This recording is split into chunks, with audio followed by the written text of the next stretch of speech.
Good morning and good evening wherever you are. Welcome to the Monday, November 17th edition of Intelligence Report with shrinkformen.com and avoiceformen.com.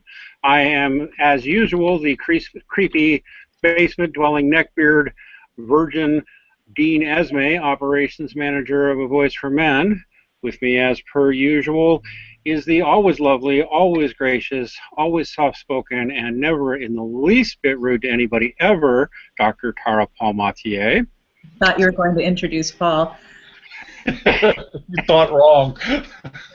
And then even more gentle, even more lovable, even more sweet at all times, in all places, in all ways, Mr. Paul Elam, publisher of A Voice for Men. Salutations. So this week is a somewhat special episode where we are going to be talking about a growing problem on Twitter from a group that we have known about for a very long time, well before Gamergate began. And we don't talk every week about Gamergate, but we're going to be talking about it again now. It's pretty clear that a group called Women, Action, and the Media, headed up by Jacqueline Friedman and some of her pals, including some people. You can hear this, but right now my cuckoo clock just went off. That seems like perfect timing. As soon as he said Jacqueline Friedman. All right. As soon as I said Jacqueline Friedman, the cuckoo clock went off. That's pretty good. For whom does the cuckoo clock cuckoo?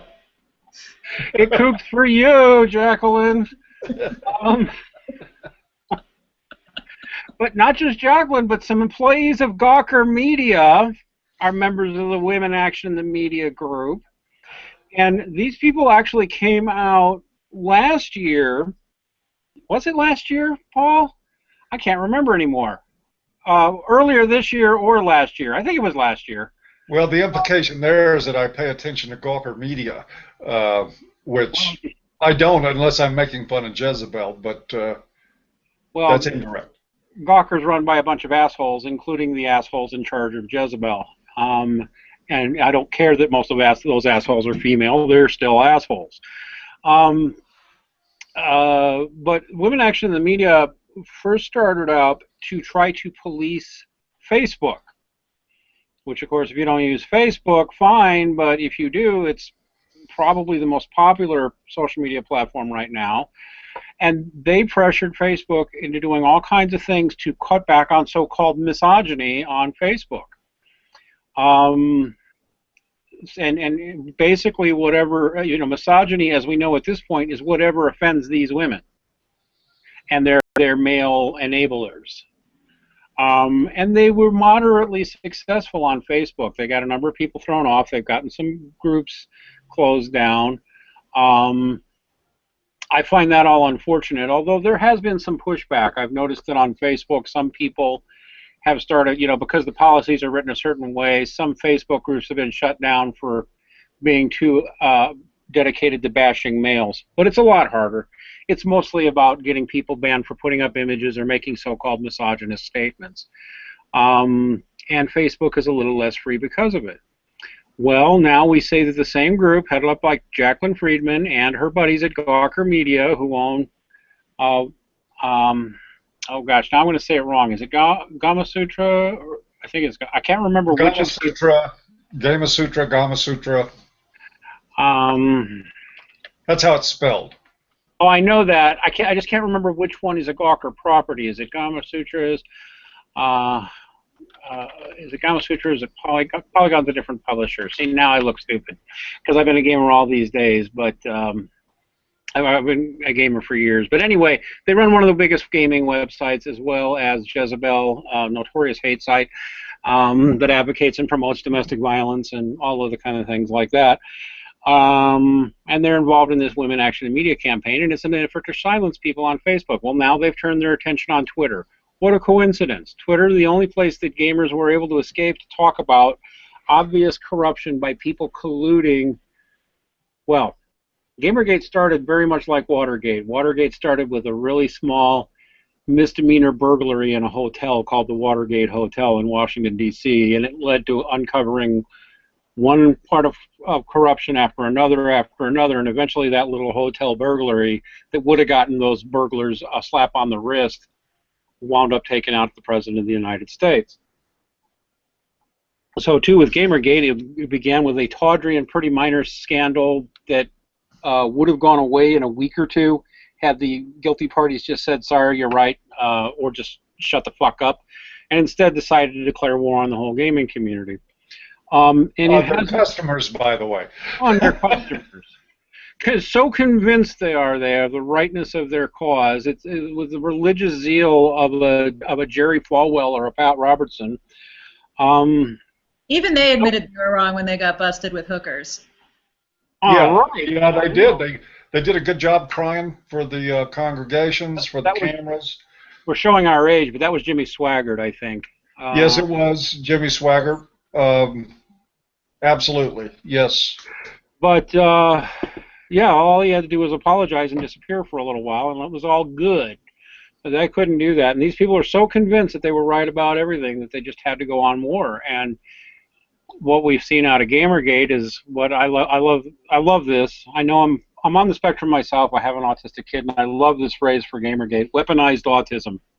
You don't do this to a group of nerds who pretty much invented the internet and invented the gaming industry. You don't piss them off because they won't quit. However, Women Action in the Media and Gawker obviously are still trying to shut it down. And what we have seen is Twitter changing its policies to make it easier to report people. Women Action in the Media is collecting data and reporting on people they consider to be toxic, misogynist harassers, and reporting them to Twitter, and Twitter appears to be going along with this. Let me rephrase that, if I might, Dean. What they are doing is they are targeting what they believe to be ideological enemies and going after them and doing it under the guise of policy at Twitter. And I also want to say this. I'm upset at an AVFM reader because I was poised to come out here tonight and be the first one to say Twittergate. And it's too late. There was a commenter on AVFM that already said it, so tip of the hat to you, sir. And I still prefer Twattergate. Oh, yeah, well, you know, it wasn't going to happen. Somebody beat us all to it. But here's the deal. This is, I think, a potential, really, truly a potential public relations disaster for Twitter if they don't get in front of this and start doing something. Because right now they don't just have a handful of MRAs pissed off at them. They don't have, you know, certain elements of the right wing upset. What they've got is a whole lot of people who have already flexed power with consumer muscle, getting people like Intel to quit their advertising, and there was a slew of others, and they're systematically targeting one after another, and they're right to be doing this. I mean, it's way past time that this started happening, and that somebody needed to start feeling this kind of corruption in the pocketbook. And these guys, Jacqueline Friedman, crews like that, they don't have a fucking clue when to stop. They've got no sense of it whatsoever. They'll go full steam ahead. And if Twitter doesn't get in front of this, I'm going to predict right now that they are going to have serious PR problems. Because right now, what Jacqueline Friedman and crew are doing is that they're using bots, they're using the system, they're gaming Twitter at the same time they're gaming corporate Twitter, and going in and attacking their clients. This is all that's going on. You're going to tell me that Thunderfoot said horrible misogynistic things? Give me a break. Dr. Mason didn't say any such thing. His account was suspended. There are many people that got suspended, and they just happen to be people that Jacqueline Friedman and crew don't like personally or ideologically. And so I don't know if Twitter management is aware of all this stuff, but they better be aware of it because there is a storm coming, and we're going to talk about more about that later. Yeah, let me. My brain fart finally let up, and it's Kotaku that Gawker runs. They also run Lifehacker and Gizmodo and other geeky, nerdy stuff. And I'll be interested to see if the fallback against Gawker starts hitting other Gawker publications, not just Jezebel, but maybe IO9 and Gizmodo and some of those others. But what's been fascinating to watch, actually a few interesting things have happened. Paul, did you know that you and I are leaders of Gamergate? I thought I just signed on to help with the Ops Skynet. Yeah, today. No. You did. We've mentioned this in 2 hangouts before. We've talked about it briefly. Paul, you've always made it clear you're not a gamer and you're not really following Gamergate except at a distance. But there was a video put out by an obvious friend of Anita Sarkeesian recently, writing off Gamergate by the usual script as run by the agenda of specifically heterosexual, bitter, angry white males. That's me! And they actually gave like 7 names, and you and I were both named, Paul, as chief. Yeah, Jordan Owen has a great response to it. Jordan Owen, who is not an MRA, by the way, neither is Davis Arini. They both got tagged as leaders of Gamergate. Neither one of them is. Paul and I did. Of those 4, I'm the closest, and I've made a point of never being that. I'm in there because I'm a gamer, and I don't want to inject my other politics into it. In fact, I've been supportive of feminists in there, even though we're very critical of feminism. I want to make it about that. But now some interesting things have come about, and Twitter is apparently going along with the bullying campaign of women action in the media. They shut down Thunderput temporarily, and fortunately, Dr. Mason is smart, well known enough. I believe he was able to shame them into putting them back in. But they managed to get Micro suspended, and he appears to be permanently suspended at this point. They managed to get Janet Bloomfield suspended. That looks permanent, although, I don't know, we may see a resurrection there. And then word started that Roguestar Games got thrown off, which is a name only people in Gamergate and a few other gamers know.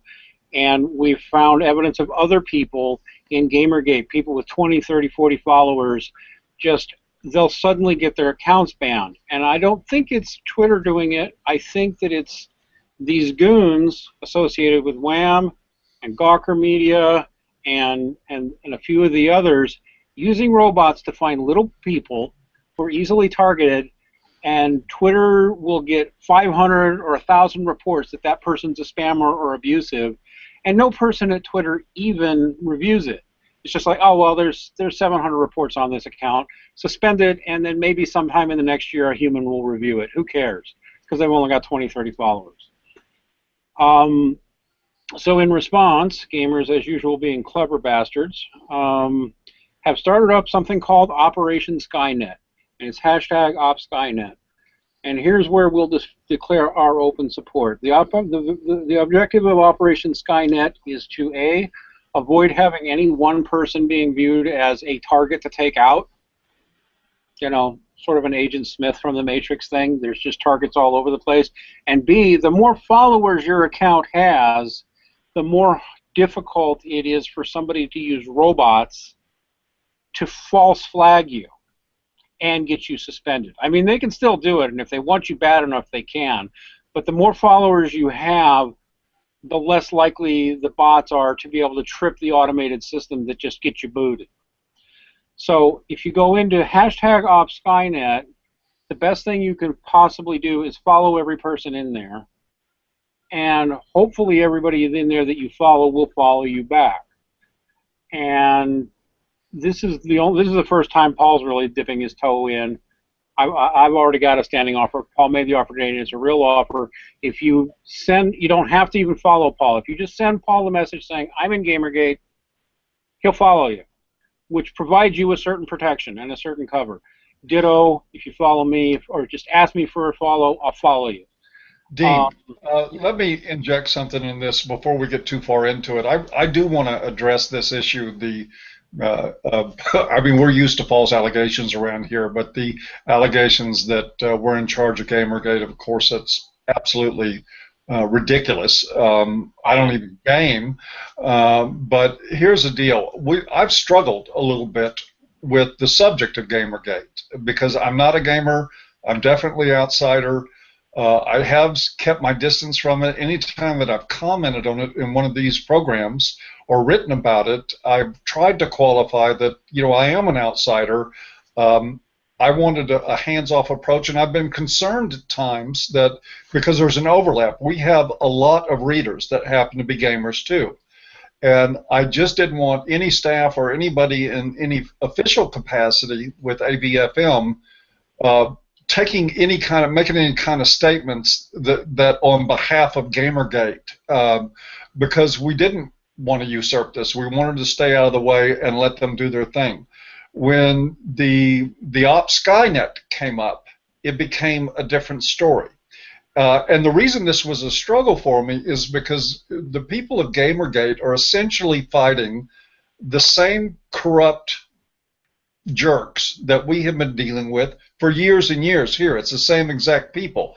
I wrote about this some time ago. I did post an old article of mine to Op Skynet hashtag today that was about Jacqueline Friedman and my meeting her in New York and what happened subsequently with them getting into Facebook, and all of a sudden at the AVFM Facebook page, certain memes that were too critical of feminism were removed by Facebook because they violated community standards. This is the sort of thing that I anticipated then. I think perhaps they ran into a bit of a brick wall at some point in Facebook that they couldn't just, remove any group they want, and thought maybe Twitter was a softer target. And I think that's why they've ended up there. And now they're enjoying some success, and they're operating with some impunity. But again, the fatal mistake is that they've gone after the wrong community. If they would have gone after us on Facebook or anywhere else but the gaming community, it would have been different. But like Dean said, these people are not going to take it. They're not going to put up with it.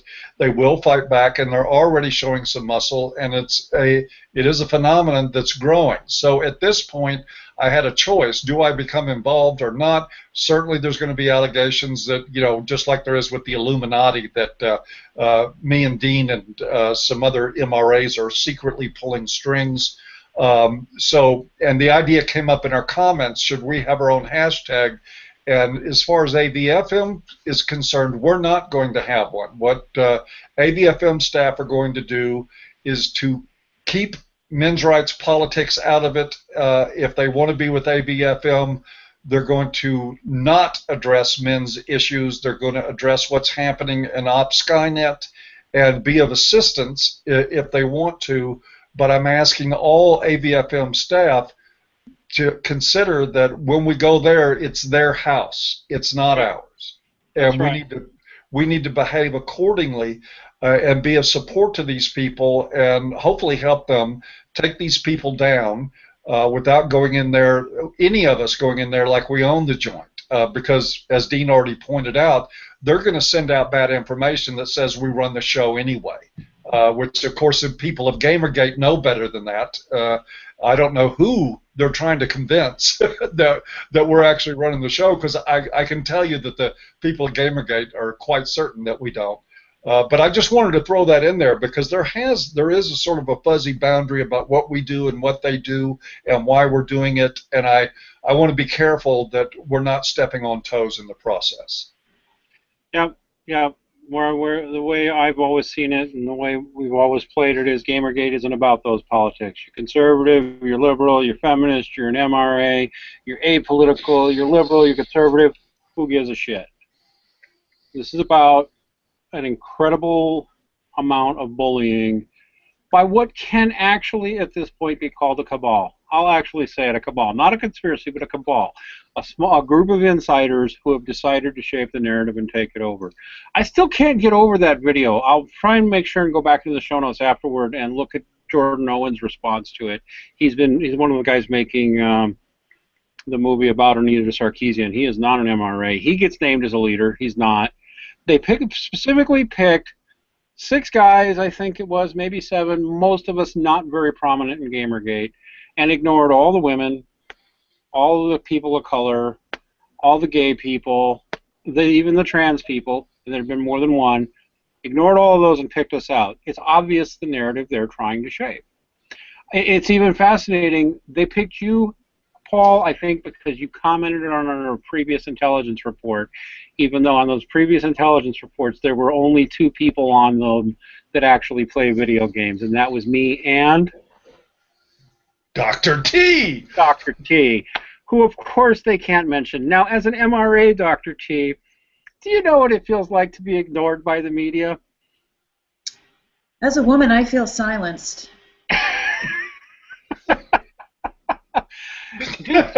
Hashtag free ginger. That's right. It's ginger oppression. No, I am going to say this. Paul's right. It is the same people, and it's the same narrative. The same narrative that tried to link the men's rights movement to Elliot Rodgers and... That's right. They tried to link the men's rights movement to Elliot Rodgers, even though there is 0 evidence of that, and there's no validity to it. And recently, Anita Sarkeesian and Jonathan McIntosh tried to link a shooting, a mass shooting, on toxic white masculinity, and did link it to gamers. Yep. Same strategy. It Go is. ahead. Yeah, Go ahead, well, Dr. T. it's the same script. You find me anything you've ever heard about MRAs, and they're saying it about gamers now. Mm-hmm. It's the same script, and they go out of their way to ignore all the voices that are not straight white males out of the mix. There's tons of female MRAs. There are transgendered MRAs. There are, what else am I looking for? Well, gay. Sorry, yeah, gay and lesbian MRAs. We come from every racial background. Shit. I don't know if there's any publication in the world that can say it has both an Iranian and an Israeli edition. No, in Farsi and Hebrew. In Farsi and in Hebrew, we have both. Our Farsi editor and our Hebrew editor both actually talk to each other and deal with each other. I mean, it's an amazing thing. We're in Italian, we're in Romanian, we're in a whole bunch of other things. We're in Swedish, we're in Portuguese, we're in Spanish. Yeah. No, we're not diverse. No, we're not diverse at all. We're a bunch of fat, neck-bearded, basement-dwelling, rapey virgins. I love that call. You're either kind of rape-oriented or you're a virgin. I don't know. Yeah, which is it? I mean, because it's hard to be a rapist and a virgin at the same time, though I'm sure that there's some narrative that feminists can figure out to explain that. And again, facts, logic, reason don't apply. So yes, I'm sure to many feminists you can be a virgin and a rapist. I don't know how to connect those dots, but then I don't live in crazy town. And, you know, what you said was real important, Dean, because, you know, I know that there is feminists involved in Gamergate that are outraged at what's been happening. There is people that certainly have very, very different worldviews than us and that may very well have already encountered it in Op Skynet. There are people that are just aghast that I would be even posting to this thing. But what I think should be pointed out, if you want to find out what's going on to your community in the gaming community, look back over the history of AVFM, because they're doing the same exact thing to you that they've been doing to us all along, and it is a absolutely consistent pattern. Demonize, vilify, lie, distort quotes, distort information, write hit pieces, try to link us to serial killers, to anything. I mean, and I will say, I talked to one of these people today. With just he was like, "What are you doing here?" And he used raw story for his source. And I was wondering when the National Enquirer was going to come into it, but he didn't use that. I asked him though to answer some questions. That if we're this terrible thing, and if you're not misunderstanding the context of some of the things that I say or that we say, then please explain why the woman who founded the Battered Women's Shelter Movement in 1971 is our editor-at-large and works with us regularly. Why would the first black female senator in North America come to speak at our conference? Why do we have Dr. T? Why do we have all these people of varying colors, sexuality, sex, everything?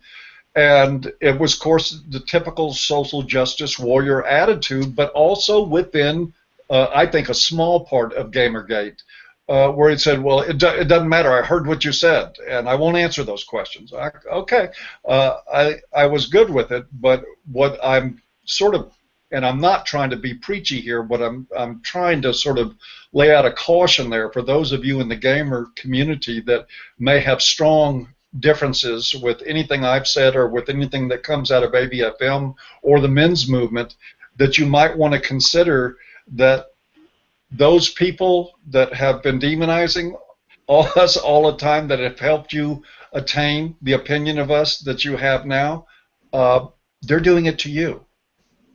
So there's that, and I'll leave that at there. Well, and I think anybody can agree that, especially in the early days of AVFM, you wrote some very scathing satire that somebody, if they chose to take it very literally, would recoil a little. But even then, they keep going back to the same 4 or 5 articles over and over and over again, and don't say, look at the front page of A Voice for Men for a week. Just watch it. See how much recently, Dean, they have been upset. Salon did an article. Of course, we know how objective Salon is. And Raw Story did a piece on the conversation I had with Tom Golden. And there was a lot of snark and satire in that conversation. But, of course, intellectually, if you sit down and had a discussion of the points, what we talked about was the things that happened in men's experience when women came into the workplace. And there was an element, and still is, of, okay, the women have showed up, now the rules have changed. Here, men, you have to do this, you have to do that. You can't say this anymore, you can't do that anymore, you can't put that up on the wall. There is all these different rules that they brought into the workplace, and the space that men had spent for generations working in that workplace all of a sudden wasn't theirs anymore. And that is a subject that's worthy of discussion. It doesn't necessarily mean, for one, and we could get to this another time, but I think that women coming into the workplace had a real positive effect in one way, is that we actually started paying attention to things like OSHA and workplace safety after women came into the workforce. And the time off standards in many places got more liberal when women came into the workforce, because they had to attract women employees. But there's still a matter of men adapting to this changing world, and instead of sitting down and working that out in a healthy, productive way, what we got was marching orders. And if anybody can't understand why there might be some resentment about that, it's not resentment of women being there. There is resentment, though, of people walking into the middle of your life and saying, snapping their fingers and saying, everything you're about is bad. And that's what's been happening. And it's the same thing is happening to the gamer community right now. They're being painted the same way that men have been used to being painted for the past 40, 50 years in the workplace. Yeah. And here's the bottom line. You don't have to agree with anything. Milo Yiannopoulos, even though he's gay, politically would be considered very conservative. When they did an analysis of the general politics of most Gamergaters, moderately left of center, moderately libertarian is where most of Gamergate trends, which is fine. It's, by the way, about where I test too. And I know some of the people who don't like me are like, you see, he's a left winger, he's a right winger. No, I just said on that 2-point axis, I come out a little bit left and a little bit libertarian. Make of it what you will. So here's the bottom line. I want to repeat it, and then I want to move on. If anybody in Off Skynet is in trouble, feel free, if you want to, because you feel it will protect you, just tweet me or tweet Paul, and we'll just follow you, no questions asked. You don't have to follow back. If you want to follow back, that's fine too. Paul and I both have plenty of followers. It does protect you to have more followers. And if you get into some kind of trouble, let us know, and we'll help signal boost you. We had a guy, I should have written it down. We had a guy who's a game developer in Skynet. Just in the last 24 hours, his girlfriend went apeshit on him, and some of her girlfriends beat him up and threw him out of his apartment. And somebody tweeted me and said, could you signal boost this, please? And of course I did. Instantly, immediately. This is the shit we do in the men's movement anyway. I mean, we would have done it for a woman too, but that's not the point. We see guys getting into that kind of shit all the time. Instant signal boost. I don't have to know the guy. I know these things happen. Dr. T, have you ever run into a guy who got beat up by a group of women? Well, yes, I have. Why am I not shocked? One woman, even. Most guys don't fight back when the assailant is a woman. Yeah, that's interesting too. I had an article recently in, I know this is off subject, but it's interesting. I had an article recently in Huffington Post, and it was about male victims of female sex abuse.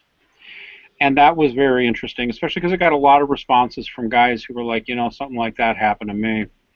And it reminded me that I saw recently a study that looked at sex perpetration. They won't call it rape, right? But they looked at sex perpetration. And guess who's more likely to engage in gang forcing somebody into sex? Or what ought to be called gang rape? Guess who's more likely to do that, men or women? Women. Yes, women are more likely to gang up on a guy sexually or physically than the reverse. Dean, you better get me that study, because you know my inbox is going to flood now with people demanding citations. I remember that horrific story of that teenaged autistic boy, or was it Asperger's, who terrorized by those teenage girls. Was that in Maryland? Where they the ones where they made him have sex with a dog? At knife point. Yeah. And took pictures of it, which is how they got busted. Yeah, because of the pictures. Otherwise, that poor autistic kid, yeah. Oh, sure, he was bigger than them. Sure, he could have hurt them, but they ganged up on him. It was horrible. And yeah, Dr. T, you just said it. Guys won't fight back for the most part, right? Dr. T, can I ask you something, though? I mean, the guys that end up getting hit in relationships, don't they like do something to provoke it? Isn't it somehow? You mean like saying pass the salt? Well, you know, there's a lot of people that say that guys provoke this stuff. Just like female victims of domestic violence are asking for it, right? Oh, but that's different, isn't it? Try saying that about women who get beaten by a boyfriend or a spouse. You can't do it. You shouldn't say the same about men either, because you know what? When you're with someone who's physically violent, you don't necessarily have to do anything to trigger that. You could just sneeze or not say I bless you quickly enough, or you know, nothing that would cause any rational, non-violent person to assault you. Although, you know, I'll add the caveat, which we do know from study that. Well, sure. Sometimes there's something mutual going on. There's baiting and provocation, absolutely, but I think that's probably true of relationships more so when there's bidirectional violence, which means both members of the couple. Yep. But we actually know that when it's unidirectional, when it's one party only being abusive, it's just as likely to be the woman as it is. No, actually, the 2007 CDC study that was snatched offline and taken down a couple of years ago. There are copies of it available on the internet, but the CDC did a study in 2007 that concluded in one-directional violence, when there was the violence was from one partner to another only, and there was no response. 70% of the abusers were female. Right. That's right. And I've been really happy about this. Gosh, I keep thinking about links. We need to go. I'm going to have to go back in and add to the show notes. I will add that story about the fact that females are more likely to engage in gang rape than males are. But speaking of gang rape, isn't that something similar to what happened to Dr. Matthew Taylor? Good segue, Paul. It's more like internet mobbing. I wouldn't call it gang rape. Well, it was a segue. We don't want to be feminists. Yes, but I took a little artistic license. Not rape. Gosh, can I be feminist just for the sake of continuity in what we're doing here? I guess not. Okay, so Matthew Taylor was not, in fact, gang raped. What he was gang bullied. Was being gang bullying. terrorized. There's a term for bullying done by a group. It's called mobbing. Ah, yeah. He was mobbed for wearing a shirt. For wearing a shirt. Scientist Dr. Matt Taylor made the audacious, he had the gall, the horror to wear a somewhat tacky bowling shirt, which had artistic depictions of scantily clad, not nude, but scantily clad females on it. Made by a woman.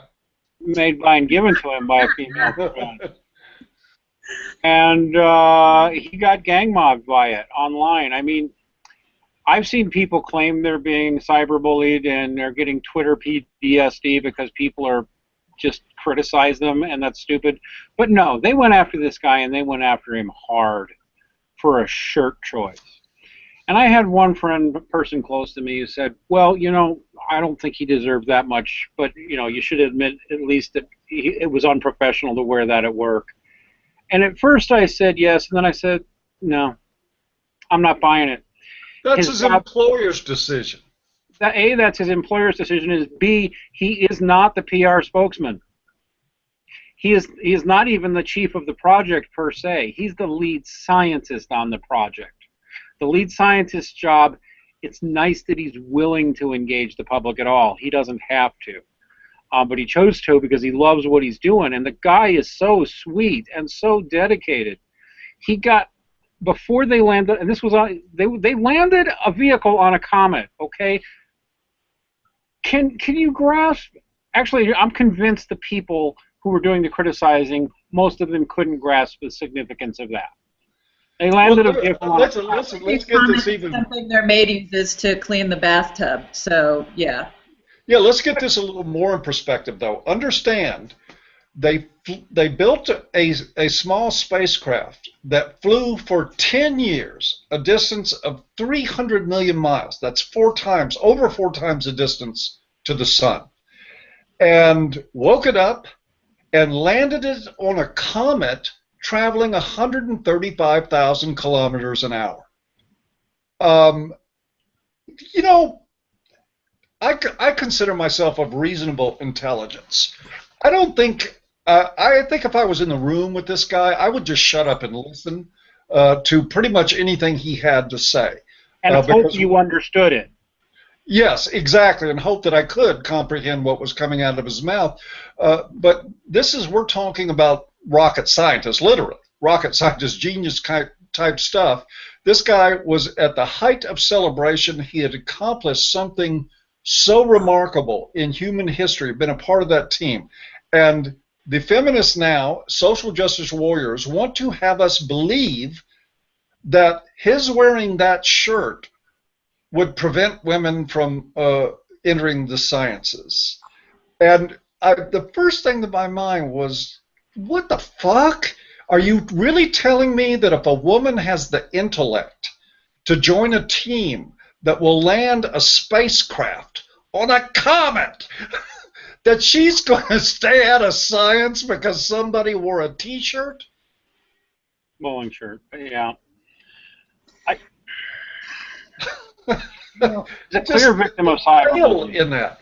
He's a clear victim of cyberbullying. The feminist reaction to this actually explains why there aren't more women in STEM fields. Yes. If you can't add 2 and 2 and get 4, I would guess that rocket science probably not your forte. No, No. I'm actually curious. I think Gender studies is your forte, where you can write a dissertation on Liechtenstein-style bowling shirts and how oppressive they are. It's not the shirt, stupid. It's your stupid. I actually stupid. I actually think that Dr. T, you may have said something there, and I would invite you to expand on it. The feminist reaction to that shirt and the treatment of that guy would probably do a lot more to discourage women from going into the sciences. Is that what I just heard you say? No. Oh, okay. No, I'm saying if feminists wonder why more feminists aren't in the STEM fields, it's because they're losing their marbles over a shirt that I didn't find anything remotely offensive about it. In fact, I've purchased boxer shorts that look similar for my boyfriend, and I think they're kind of cool. So no, again, it's anything to keep the outrage machine going. And unfortunately, this guy chose to wear this shirt.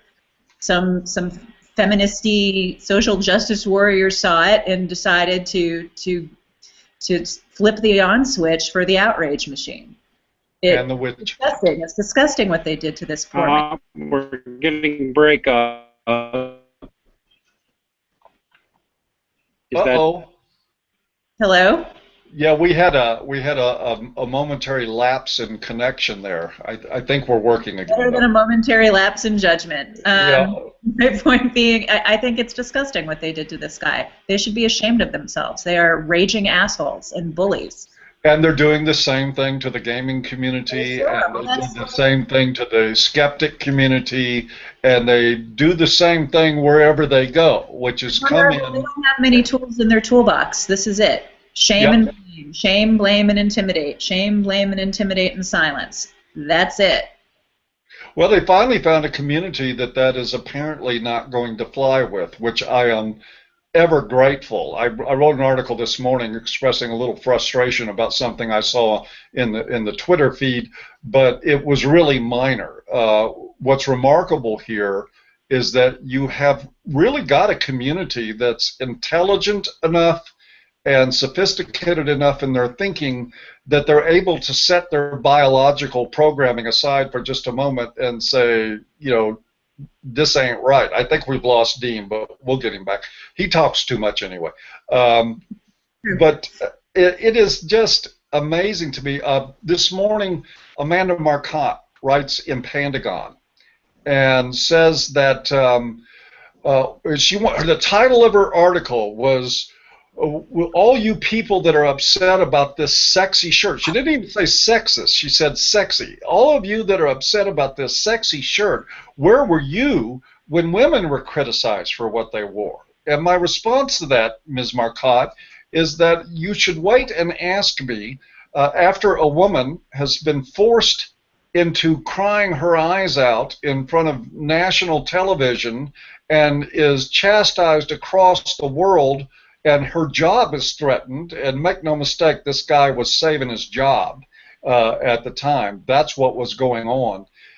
When that happens to a woman, then, you know, I will join the outrage wagon. But for you to compare something in a celebrity gossip column to what happened to this guy shows a depravity and an indifference to anyone else's experience. It's just absolutely beyond the pale. It's sickening to sit there and say, where were you? Nobody else has been through this particular thing but this guy. And you know what was really ironic is that it came from a crew of women that if you uttered a word about a piece of clothing they wear, they would go ballistic and attack you just like they attacked him, because you certainly cannot comment on a woman's apparel, not even at a slut walk.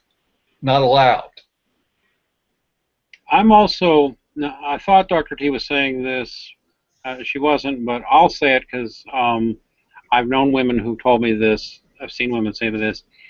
If I were a woman looking to get into the sciences, a bunch of catty bitches going after somebody in typical female relational aggressive bullying fashion, that would turn me off, and I would think, I don't want to go there. Because if they're that mean to a guy, they'll be even meaner to a girl they don't like.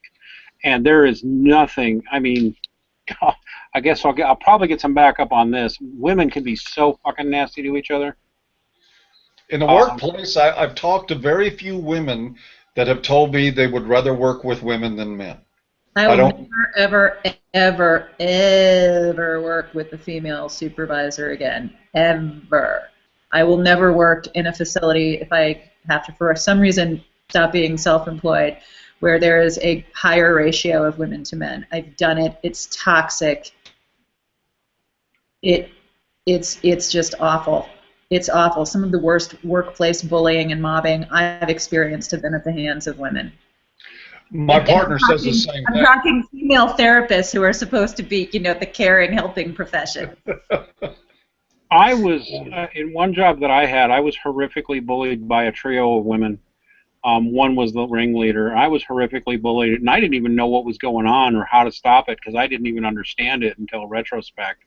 It was unbelievably nasty. Now, I've had other people, you know, in jobs I've worked at. Actually, this is funny. Multiple surveys have shown this one, by the way. Women dislike working for women more than men dislike working for women. And I don't think that's internalized misogyny. I think it's because we don't teach women, I mean, whatever biological component there is, I don't think we train women to lead in ways that don't involve that kind of henpecking bullying that you see is very common among women, and that seems to typify most of feminism. Just like, you know, the anti-Gamergate crowd bullied the shit out of a group of feminist women called the Fine Young Capitalists. Yep. For being insufficiently ideologically pure. And they got just beaten down. And who came along, the supposedly misogynist Gamergate, to help fund them? I even threw 5 books their way. I've worked with men who are assholes and a couple of male bullies, but it's different. It's different. The way men go about bullying in the workplace is experientially is much different than how women do it. It's usually not personal with men. Oh, man, I tell you what, I can't wait for Raw Story and people from Salon to, because you know, one of them is going to watch this video. Maybe we'll get us, hey, Salon, you can write another hit piece. You'll send a few people to the site, and 4 or 5 of them, maybe a lot more, will figure out what lying assholes you are, and they'll stay around, which is exactly why we've grown so exponentially. But yeah, this is reality, and we've gotten to where we live in a culture. You know, my partner, absolutely out of the question working for women. She will not do it. She's done it, and she has no desire to do it whatsoever again. She says it's miserable working for women. She was absolutely miserable doing it. Much rather work with a guy. And I'll be honest with you, I have never personally talked to a single woman in my life, now that I think of it, that did not say she would rather work with men. Now, is that misogyny? Well, the SJWs will be going, oh, yeah, it's misogyny. You can't say that. Well, guess what? I'm just repeating what's been told to me by women. And so you're going to have to take it up with them. Listen to women for once. And yes, listen to the women, which I do. If we stop with the women are weak and need to be empowered, they're oppressed, they need to be empowered, and start talking bluntly about these things, even some of those women who are bad leaders now will stop being bad leaders. Because someone can point out, hey, you know what, you're being a bitch. No, you're not being, I didn't call you a bitch because you're tough. I called you a bitch because you're being a bitch. There's a difference. I don't know. Heck, I work with I understand. There's people that are going to hate the gendered type of insult. A bitch is so gendered. Well, we call bad male bosses pricks. Been doing it for forever. It's life, you know. I don't think you're going to get in and micromanage every human being on the planet to that degree. Sorry, just the way I feel. Well, that's right. Although I generally just go with asshole now. It's gender neutral enough. But, yeah, I've had asshole male bosses. That's not the point. I actually do think, witnessing what they did to Matt Taylor, a lot of women and men, but I think especially women, because this is something Aaron Pitsey said to me, women know how women can be. You know, when there's no men around listening, women know how women can be. Look at what they did to this guy. This guy is But most men don't understand how women can be. I've known some incredibly intelligent, actual rocket scientists, in fact, who know more than I could ever hope to know. And yet, when it comes to the nature of women or certain kinds of women, they're abso-freaking-lutely clueless. I know. And so, Even when it's staring them right in the face. yeah, I know. You probably see it in your client base all the time. They're stunned. I see it in my client base. I see it in my personal life. I see it in the news. It's like the guy whose wife, beat him over the head, but he still loves her, or the husband who's going to stand by his wife who was seducing her 14-year-old male students because she's really a good person. Yes, yes. I know she's a child molester, but she's really a good person. Hey, listen. And a great mom. I put up a meme. You got to hear this. I put up a meme on Facebook yesterday, and I put Germaine Greer and Simone de Beauvoir and all these leading feminists who have been tied very directly to either pedophilia or for sexual abuse of their own children. In one of them's case, there's like 7 or 8 of them there, and they're major leading feminist figures. All of them either abusers or enablers in some kind or another. And Lena Dunham was one of them in there. And one of the first comments on that meme, and it was clearly painted what the situation was. One of the first comments on that meme was from a guy that said, "Well, she's kind of cute." Guys, this is why in the men's rights movement, every guy I know who does much of this will tell you the problem isn't women, it's men. Yes, it is. Absolutely. It's men. Men will not wake the fuck up and just say, wait a minute, women are human. Feminism is a radical notion that women are human. Well, no, it isn't. But if women are human, that means women can be real assholes. Maybe I should explore that possibility in some of my interactions with some of the women I know. Maybe I have an asshole friend. Especially the ones that have access to my bank account and can ruin my life with a phone call. That's right. Yeah, and there's the thing. These are all social problems that I'm convinced would not ever disappear, right? But if we could talk about them openly in society, we could fix a lot of it, or ameliorate a lot of it, or whatever word I'm looking for there. Mitigate it, tell girls, no, somebody can call you bossy, maybe you're being bossy, or maybe they are putting you down, in which case you should learn how to toughen up and say, no, I wasn't being bossy, I was being assertive. Oh, and by the way, you should toughen up a little bit and maybe realize that somebody saying good morning to you or God bless you on the street is not harassment and intimidation.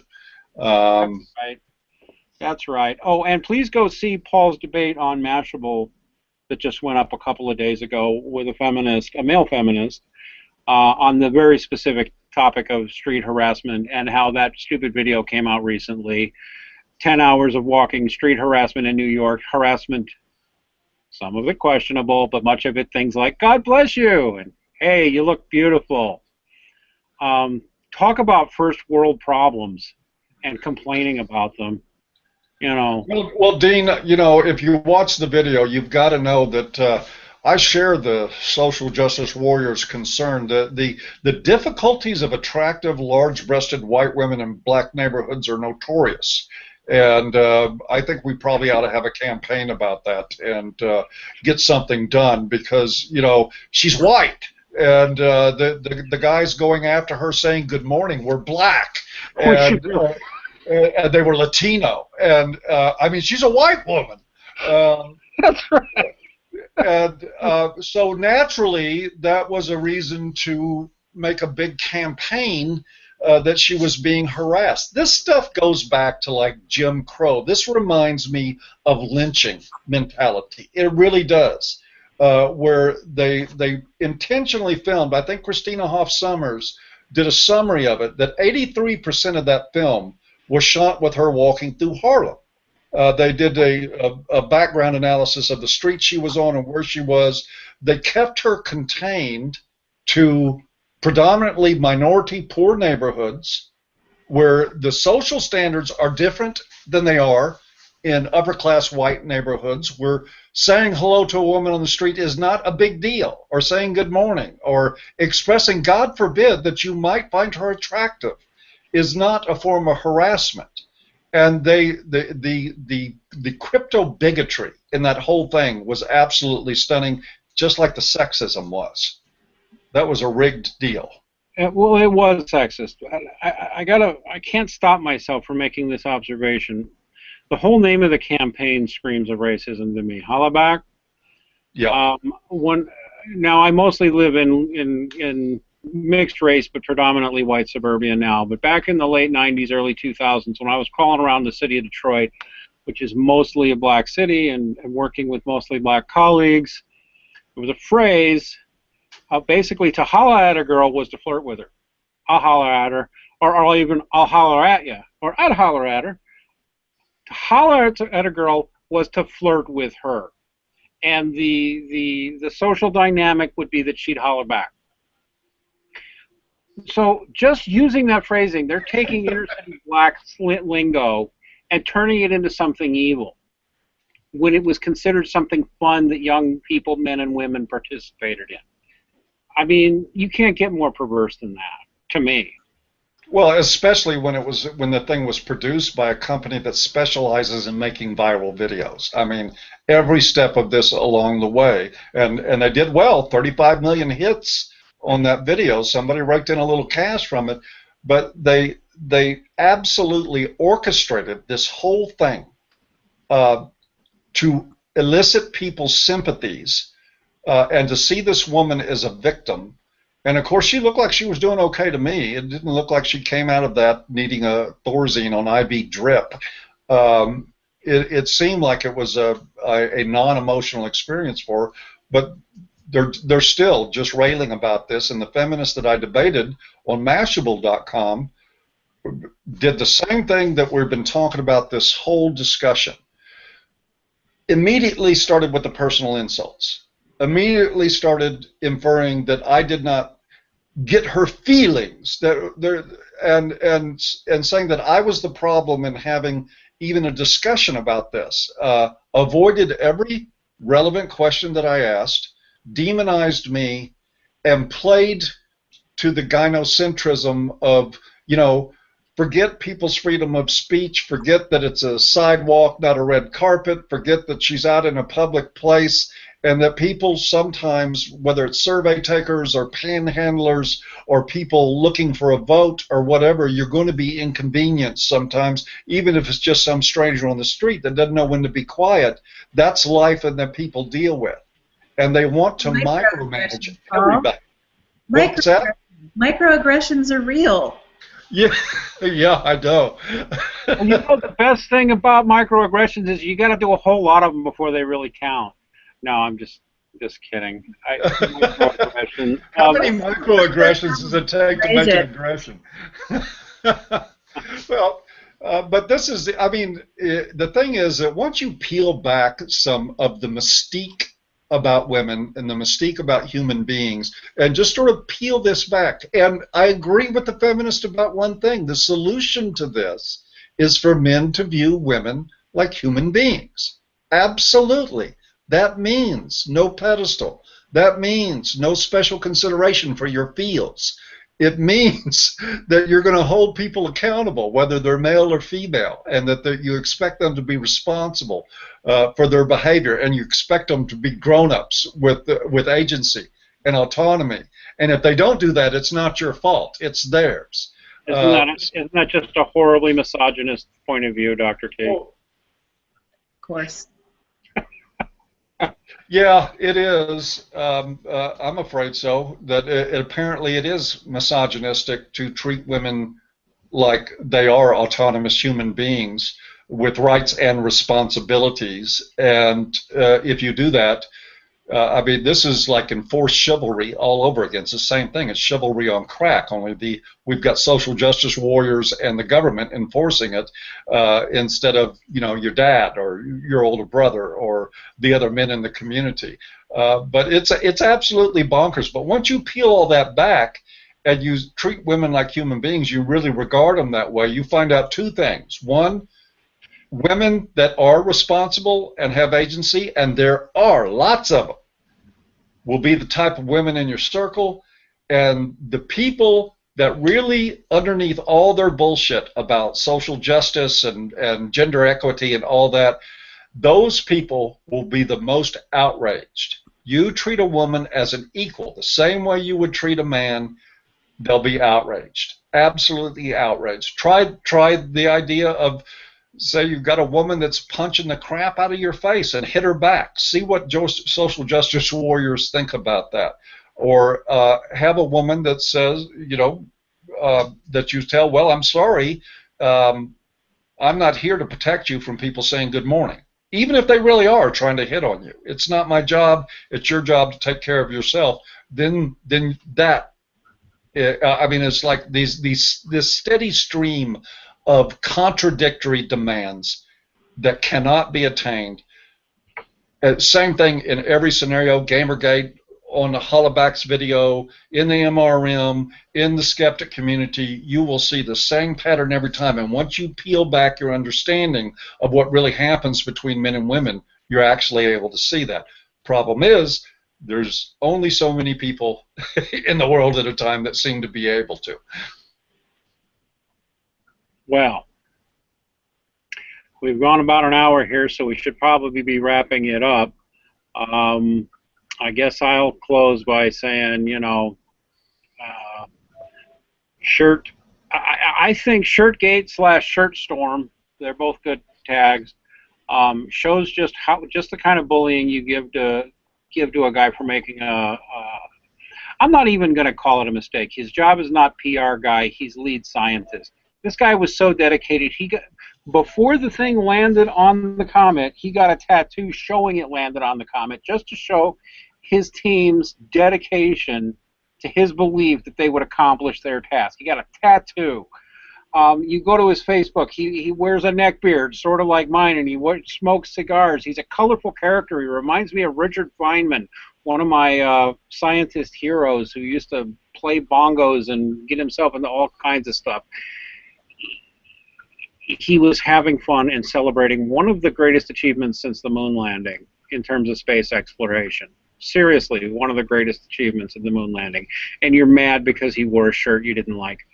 You know what that tells me? If you really believe that holds women back in STEM fields, women are inferior and don't belong there in the first place. I'll just say that. And go ahead and quote that out of context, raw story.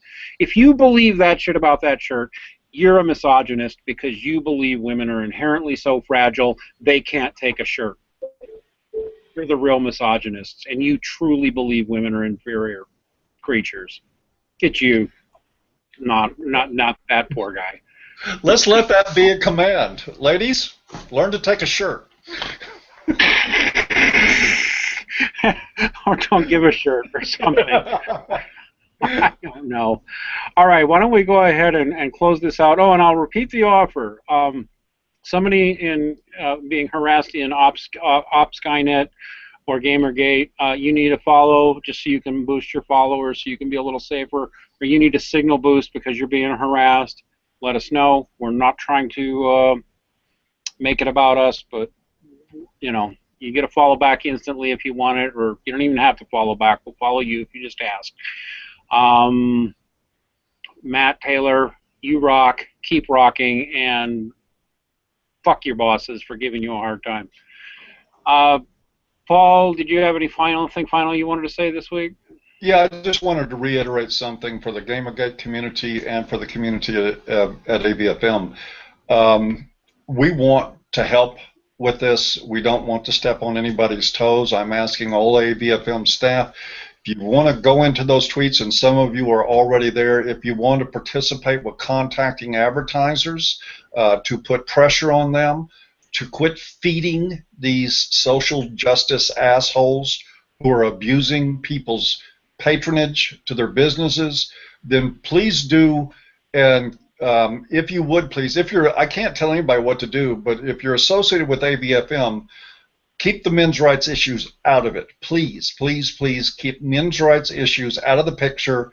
Don't argue with feminists on there. Don't do anything but go in and see what that Op Skynet is doing, and try to follow and help. And that'll be the best way we can fight our battle in this. That's it for me. Dr. T, you didn't get to say too much today. Did you have anything you wanted to add or bring up? Nope. Paul and I took a bit of a break from going mental. We will be back the first week of December on Wednesday. Unfortunately, I won't be able to join both of you for next week's intelligence report, as I will be somewhere warm and tropical with my boyfriend for some much-needed R&R. So have a great show. You're going to have an internet connection? I think that was a no. Yeah, there will be, but no, we're not. No. You're gonna bring on Tom Golden or somebody, Paul? Yeah, let's see if we can ask Tom Golden if he'll sit in for Dr. T, and then it'll be a boys club, and we're all white too. It'll be perfect. Oh, Over boy. 40, man, it's heaven. No Well, have a good trip, Dr. T. Thank you.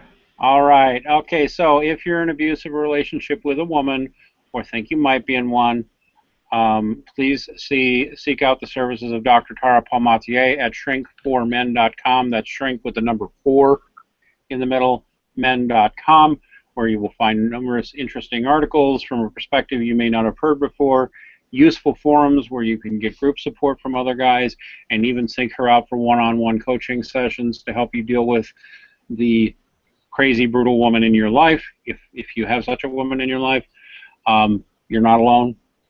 If you're interested in men's issues in general and people who are fighting the efforts to censor and silence opposing points of view on gender issues anyway, please come and check us out on avoiceformen.com, and we will see you here next week. Bye-bye. And give us a like if you would, and a sub to this channel if you enjoy this programming. Thank you all. Bye-bye.